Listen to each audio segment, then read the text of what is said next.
Car भितर माहौल भी मनीष पई हानिकारक एक सद्य अध्ययन यह जना पड़ी। कार भितर थिबा बेले आमे कर्कटकारक रसायन को प्रश्वास नेउछु। अध्ययनटी एनवायरमेंटल साइंस एंड टेक्नोलॉजी रे प्रकाश पाई। एथिलागि वैज्ञानिक माने 101 इलेक्ट्रिक गैस और हाइब्रिड कार भितर वायु को परीक्षा करथिले। 2015 ରୁ 2022 मसीहा मध्य से माने एही परीक्षा करथिले। परीक्षा जना पड़ा 99% कार TCIPP नामक फ्लेम रिटार्डांट थिला।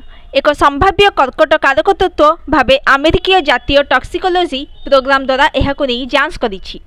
अधिकांश कार आउ दुईटी फ्लेम रिटार्डांट TDCIPP और TCEP थिला, जहाको कर्कटकारक तत्व रूप में विवेचना करा जाए। एही रासायनिक तत्व स्नायविक और प्रजनन जनित क्षति सहित मध्य संश्लिष्ट बोली वैज्ञानिक माने कहिसेंती। हाराहारी चालक कार प्रतिदिन प्राय घंटाए समय बिताउथिबारु एहा एक गुरुत्वपूर्ण जनस्वास्थ्य विषय होइछि बोली अध्ययनर मुख्य और टॉक्सिकोलॉजी वैज्ञानिक ड्यूस विश्वविद्यालय रेबेका होन कहिसेंती। दीर्घ समय धरी कार चलाउथिबा व्यक्ति खास करी कार यात्रा करुथिबा छोट पिलांक पई एही अध्ययन चिंतार विषय होइछि, कारण वयस्कंक अपेक्षा पिलांक श्वासक्रिया हार अधिक।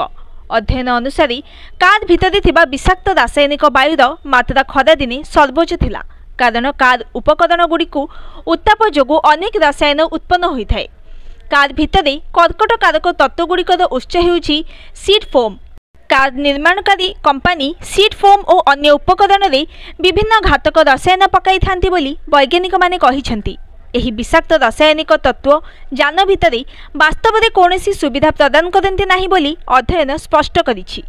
अध्ययनर लेखक और ग्रीन साइंस पॉलिसी इंस्टीट्यूट वरिष्ठ वैज्ञानिक लिडिया जहल कहिसेंती, कार डोर खोला रखी एवं कार को छाई तले किंबा ग्यारेज रे पार्क करी विषाक्त रासायनिक गैस उत्पन्न को ह्रास करा जाई परिबो, किंतु सबुठारु जरूरी हेउछि कार व्यवहृत फ्लेम रिटार्डांटर परिमाण को ह्रास करिबा बोली से कहिसेंती। Bureau report news today.